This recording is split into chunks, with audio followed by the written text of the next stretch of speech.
Friends, my name is Mir Soni और आज मैं आपको करवाने वाला हूँ चैप्टर नंबर 1 रियल नंबर का एक बहुत ही important topic is prove that root two is an irrational number. तो फ्रेंड्स, आपको प्रूव करना है कि रूट टू है जो इरेशनल नंबर होता है। तो फ्रेंड्स, सबसे पहले मैं आपको ये बताना चाहूँगा कि इरेशनल और रेशनल नंबर आखिर होता क्या है। तो फ्रेंड्स, सबसे पहले वो हम समझ लेते हैं कि रेशनल नंबर और इरेशनल नंबर होता क्या है। तो फ्रेंड्स, रेशनल नंबर वो होता है जो p/q फॉर्म में हम उसको टर्म कर सकते हैं। जो p/q फॉर्म में टर्म हो जाए ऐसे नंबर को हम रेशनल नंबर बोलते हैं। और जो इरेशनल नंबर होते हैं वो p/q फॉर्म में नहीं हो सकते। जो p/q में नहीं टर्म हो सकते उनको हम इरेशनल नंबर बोलते हैं। तो फ्रेंड्स, आपको पता होगा कि रूट टू भी एक इरेशनल नंबर ही है, लेकिन हमें यहाँ पे प्रूव करना है कि रूट टू इरेशनल नंबर है। तो हम ये प्रूव कैसे करें, तो आज मैं आपको पहले वो सिखाने वाला हूँ। तो फ्रेंड्स, चलिए वो हम सीख लेते हैं कि इसको प्रूव कैसे करें। तो चलिए फ्रेंड्स, स्टार्ट करते हैं हमारा वीडियो। सो फ्रेंड्स, हम देखते हैं कि कैसे हमें रूट टू इरेशनल प्रूव करना है। तो फ्रेंड्स, आपको एक बात याद रखनी है कि जब भी हमें ऐसे क्वेश्चन दिए हो कि prove that root two is an irrational, तो इसमें ये चीज़ तो कंफर्म है कि वो इरेशनल है ही, अब हमें इसको प्रूव करना है। जैसे एक्सरसाइज 1.2 में क्वेश्चन था prove that they are composite number. तो वो कॉम्पोजिट नंबर्स तो थे ही थे, लेकिन हमें उनको प्रूव करना था। तो फ्रेंड्स, चलिए इसको भी हम स्टार्ट करते हैं।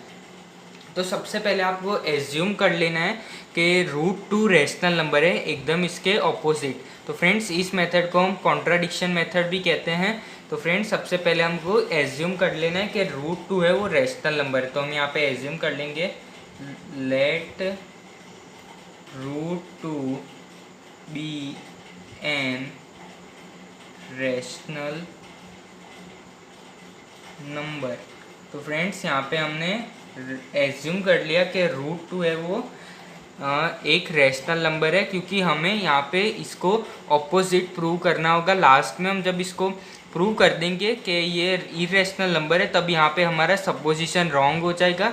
और जब सपोजिशन रॉन्ग हो जाएगा कि हमने यहाँ पे सपोज किया था कि रूट टू एक रेशनल नंबर है, लेकिन जब ये हमारा रॉन्ग सपोज हो जाएगा कि ये हमने जो सपोज किया है वो रॉन्ग है, तब हमें पता चल जाएगा कि वो रेशनल नहीं, वो इरेशनल नंबर है। तो फ्रेंड्स, स्टार्ट करते हैं हम हमारा वीडियो। तो आपको फ्रेंड्स पता चल गया होगा कि रेशनल नंबर और इरेशनल नंबर कौन से होते हैं। अब आगे का हम प्रूव करते हैं कि कैसे हमें प्रूव करना है। तो फ्रेंड्स, पहले हमें यहाँ पे लिख लेना है एक हमें दो इंटीजर्स लेने हैं ए और बी। तो फ्रेंड्स, ए और बी को प्राइम नंबर है। ए एंड बी आर को प्राइम नंबर। तो फ्रेंड्स, यहाँ पे हमने दो एक नंबर लिए हैं जो को प्राइम नंबर है। तो फ्रेंड्स, को प्राइम नंबर वही होते हैं जिनके खाली एक तो वो खुद के टेबल में आते हैं और एक वन के टेबल में आते हैं। जैसे कि 2 हो, 3 हो, तो ये एक तो खुद के टेबल में आते हैं और एक वन के टेबल में हो। वैसे ही 3 हो तो एक खुद के टेबल में आएगा और एक वन के टेबल में आएगा। तो ऐसे ही नंबर्स को हम को प्राइम नंबर बोलते हैं। तो को प्राइम नंबर हमने यहाँ पे सिलेक्ट कर लिए हैं, ए और बी। यहाँ पे आप कुछ भी ले सकते हैं, लेकिन मैंने ए और बी सिलेक्ट किया है। तो फ्रेंड्स, ए और बी सिलेक्ट कर लिया है अब हमने। अब हम आगे के हम स्टेप्स करते हैं। तो फ्रेंड्स, यहाँ पे अब नेक्स्ट स्टेप्स है देयरफॉर रूट टू, क्योंकि हमें यहाँ पे रेशनल सपोज किया है, तो हमें यहाँ पे इज इक्वल टू में, क्योंकि रेशनल नंबर हमेशा p/q के फॉर्म में होता है, तो a और b भी p/q के फॉर्म में ही होंगे, a/b, where b is equal to not equal to 0। यहाँ भी ये बात आपको ध्यान रखनी है कि b 0 के इक्वल नहीं है। तो फ्रेंड्स, यहाँ पे हमने ये सपोज कर लिए हैं a और b को प्राइम नंबर है, और को प्राइम नंबर है इसलिए b नॉट इक्वल टू 0। अब फ्रेंड्स, आगे के स्टेप्स हम करते हैं। क्योंकि ये यहाँ पे a और b p/q के फॉर्म में, ये यहाँ पे डिवीज़न में है, तो यहाँ पे जाएगा तो ये मल्टीप्लिकेशन में हो जाएगा। तो यहाँ पे root two b is equal to a, या फिर आप ऐसे भी लिख सकते हैं a is equal to root two b. एक ही बात होती है फ्रेंड्स, आपको ऐसे भी लिखें, वो आपकी मर्जी है। तो फ्रेंड्स, अब हमें यहाँ पे दोनों साइड स्क्वायर ले लेना है। Taking square both side. तो फ्रेंड्स अब यहाँ पे आपको दोनों साइड स्क्वायर ले लेना है। तो यहाँ पे हम ये वाला ही देखेंगे आगे। तो यहाँ पे जब हमने स्क्वायर ले लिया तो ये √2 का तो हो जाएगा 2, क्योंकि जब भी कोई दो रूट्स मल्टीप्लाई होते हैं तो वो एक सिंगल टर्म बन जाता है। तो यहाँ पे ये हो जाएगा 2 और b का सब हम स्क्वायर करेंगे तो हो जाएगा b²। वैसे यहाँ पे = में a²। तो फ्रेंड्स अभी तक के हमने स्टेप्स कर लिए। अब मैं इसको इरेज कर देता हूँ। अगर आपको स्क्रीनशॉट लेना है तो आप ले सकते हैं। सो फ्रेंड्स अब यहाँ पे जो लास्ट स्टेप था वो मैंने वापस से एक बार लिख दिया है। तो फ्रेंड्स अब नेक्स्ट स्टेप ये है कि मैं यहाँ पे हमको इस दोनों में से यहाँ पे डिवाइड करना होगा। तो फ्रेंड्स क्योंकि हमने यहाँ पे को प्राइम नंबर लिए थे तो a² 2b² से डिवाइड हो सकता है, यानी 2b से भी डिवाइड हो सकता है। अगर a² 2b² से डिवाइड हो सकता है तो a भी 2b से हो सकता है। यानी देखिए फ्रेंड्स अगर यहाँ पे 4² है तो और नीचे 4 है तो फ्रेंड्स 4² से 4 तो डिवाइड होगा ही।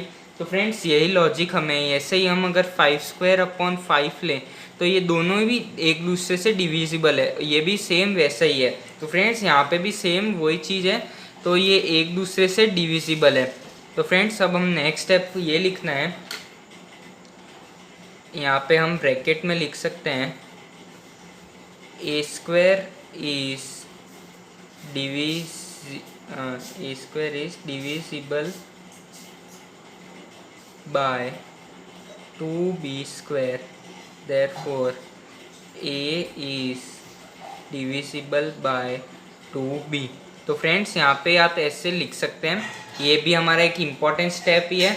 तो फ्रेंड्स फिर अब हमारा नेक्स्ट स्टेप ये है कि यहाँ पे जो ये b² है इसकी जगह आप c भी ले सकते हैं।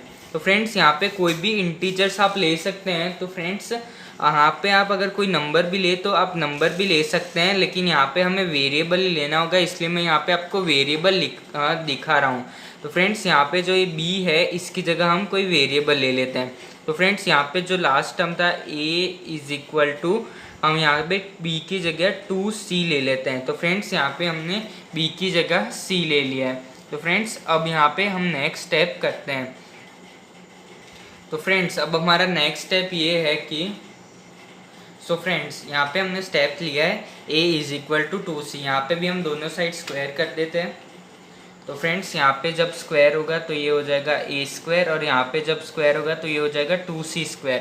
यहाँ पे मैं करके नहीं बता रहा हूँ, अगर ये तो आप सिंपल सा कॉमन सेंस है, ये आपको भी आ जाएगा। तो फ्रेंड्स यहाँ पे अब हम ये देखिए फ्रेंड्स यहाँ पे हमने जो स्टेप्स लिया था इसको हम इक्वेशन नंबर 1 दे देते हैं। तो फ्रेंड्स इसको हम इक्वेशन नंबर यहाँ पर 1 दे देते हैं। तो इक्वेशन नंबर 1 में है a² = 2b²। तो a² की वैल्यू यहाँ पे है 2b²। तो फ्रेंड्स यहाँ पे हम देखो पुट आउट कर सकते हैं, क्योंकि a² की जगह हम अब 2b² भी लिख सकते हैं, क्योंकि ये दोनों वैल्यू इक्वल है। तो हम लिखेंगे 2b² = 2c²।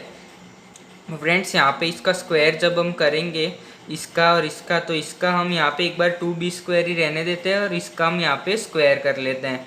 तो फ्रेंड्स यहाँ पे जब इसका स्क्वायर करेंगे हम 2b² = यहाँ पे मैंने इसका स्क्वायर नहीं किया था, एक बार मैंने इसकी वैल्यू यहाँ पे ऐसे ही पुट आउट कर दी थी, खाली इसकी c का स्क्वायर किया था, मैंने इसका पूरा होल स्क्वायर नहीं किया। यहाँ पे जब हम इसका स्क्वायर करेंगे तो आंसर आएगा 4c²। अगर आपको कन्फ्यूजन हो रही है तो आप ऐसे यहाँ पे भी डायरेक्ट 4c² लिख सकते हैं। यहाँ पे भी आप डायरेक्ट 4c², यहाँ पे आप भले 2c रहने दीजिए स्क्वायर की टर्म्स में, और यहाँ पे आप डायरेक्ट 4c² लिख सकते हैं। फ्रेंड्स इसमें कंफ्यूज होने की ज़रूरत नहीं है। तो फ्रेंड्स अब आप देख सकते हैं कि यहाँ से 2 से ये कट आउट हो जाएगा, यहाँ 2 2 ज़ा 4 तो यहाँ पे 2 आ जाएगा। तो यहाँ पे लिख सकते हैं हम b² = 2c²। तो फ्रेंड्स b² = 2c², तो हम लिख सकते हैं यहाँ पे जो हमने टर्म्स लिखे थे, जैसे यहाँ पे जो स्टेप लिया था अब सेम स्टेप यही वापस यहाँ पे लेना है। फ्रेंड्स मैं आप यहाँ पे इरेज कर देता हूँ ताकि आप क्लियरली देख सकें। अगर आपको स्क्रीनशॉट लेना है तो आप ले सकते हैं। तो यहाँ पे ये मैं स्टेप यहाँ पे लिख देता हूँ b² = 2c²। तो फ्रेंड्स आप इसका स्क्रीनशॉट ले लीजिए, तब तक मैं इसको इरेज कर देता हूँ। सो फ्रेंड्स b² = 2c² हमारे पास आ गया। तो अब यहाँ पे लिख सकते हैं b² is डिविजिबल बाय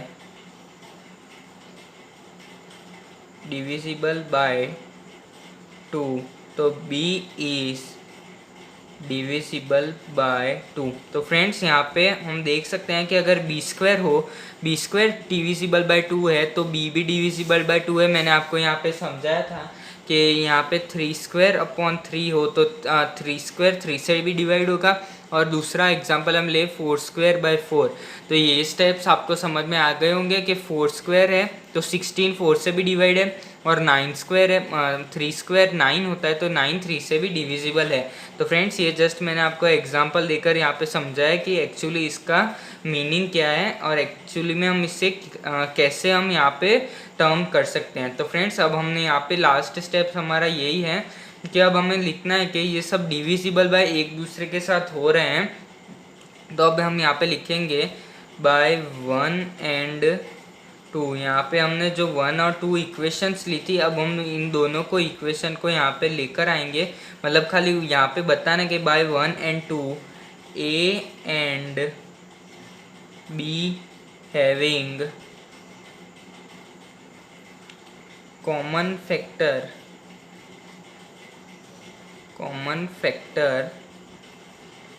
2, तो a और b का कॉमन फैक्टर 2 है। तो फ्रेंड्स a और b दोनों का कॉमन फैक्टर 2 है।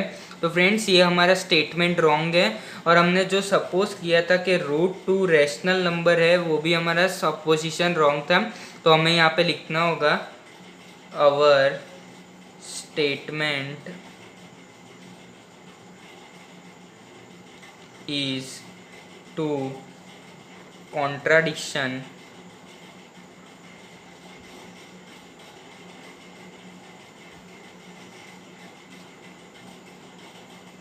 and √2 is an irrational number. तो फ्रेंड्स आई होप आपको समझ में आ गया होगा अच्छे से कि मैंने क्या इसमें टर्म किया है, क्या इसमें मैंने आपको एक्सप्लेन किया है। फिर भी अगर आपको कोई डाउट है तो आप प्लीज़ कमेंट बॉक्स में कमेंट कीजिए, और मैं इंस्टाग्राम आईडी भी लिंक में डिस्क्रिप्शन लिंक में डाल दूंगा। अगर आपको कोई डाउट है तो आप वहाँ पे भी मुझे क्वेश्चंस कर सकते हैं। और फ्रेंड्स अगर आप हमारे चैनल पर नए हैं और आपने सब्सक्राइब नहीं किया तो आप सब्सक्राइब कर दीजिए, और बेल नोटिफिकेशन आइकन को भी दबा दीजिए, क्योंकि मैं आने वाले टाइम में पूरा एनसीईआरटी सॉल्यूशन करवाने वाला हूं। तो ठीक है मैं फ्रेंड्स मिलते हैं हम हमारे नेक्स्ट वीडियो में, तब तक के लिए गुड बाय।